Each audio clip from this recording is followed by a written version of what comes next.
The myth of the perfect body. For as long as human beings have created art, they have searched for beauty. In ancient sculptures, beauty was carved into marble. In paintings, beauty was captured through color and form. In photography, beauty became frozen in time. And today, beauty fills countless screens around the world. Yet throughout history, one idea has remained remarkably persistent. The idea of the perfect body.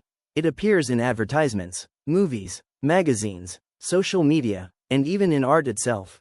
But there is one problem. The perfect body has never actually existed. At first, this statement may sound surprising. After all, every era seems to have its own image of physical perfection. Yet when we look closely at history, something fascinating appears.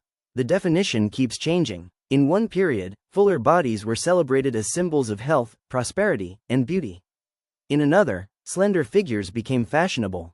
Some cultures admired height, others admired softness. Some valued strength, others valued delicacy. The ideal body was never fixed. It moved with culture, society, and time. This raises an important question. If the perfect body changes from generation to generation, was it ever truly perfect in the first place? Perhaps perfection was never a physical reality. Perhaps it was always an idea, a moving target that shifts whenever society decides to redefine it. Photography has played an interesting role in this story. The camera has the ability to document real people. Yet photography has also helped create ideals. Images can be carefully selected. Poses can be chosen. Lighting can be controlled. Today, digital editing can alter almost every visible detail. The result is that viewers often compare themselves not to reality, but to highly curated representations of reality. Over time, this comparison can become exhausting. Many people spend years chasing standards that constantly change. Just as they begin to approach one ideal, another appears. The destination keeps moving. The pursuit never ends. Psychologists have studied this phenomenon for decades. Research suggests that people often evaluate themselves through comparison. We compare our appearance to others, our achievements to others, our lives to others. Yet comparison can become misleading when the standards themselves are unrealistic. A person may believe they are falling short, not because there is anything wrong with them, but because they are measuring themselves against an illusion. Artists have long challenged this idea. Many photographers, painters, and sculptors have chosen to celebrate individuality rather than perfection. They focus on character, expression, experience, the unique qualities that make each person distinct. Their work suggests that beauty may not come from fitting a standard. It may come from existing authentically.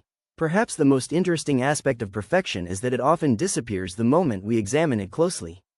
Every person has asymmetries, imperfections, features that differ from cultural expectations. Yet those same qualities often contribute to individuality and character. What makes a person memorable is rarely their perfection. It is their uniqueness, their presence, their story, the marks left behind by a life fully lived. Maybe the myth of the perfect body survives because it promises certainty. It offers a clear goal, a simple answer, but human beings have never been simple. And beauty has never been fixed. The next time you encounter an image that seems to represent physical perfection, consider how temporary that definition may be. Consider how different it would have appeared 100 years ago, or how different it may appear 100 years from now. Because perfection is often a moving illusion, but individuality is real, and perhaps the most meaningful form of beauty is not found in becoming perfect. It is found in becoming comfortable with the reality of being human.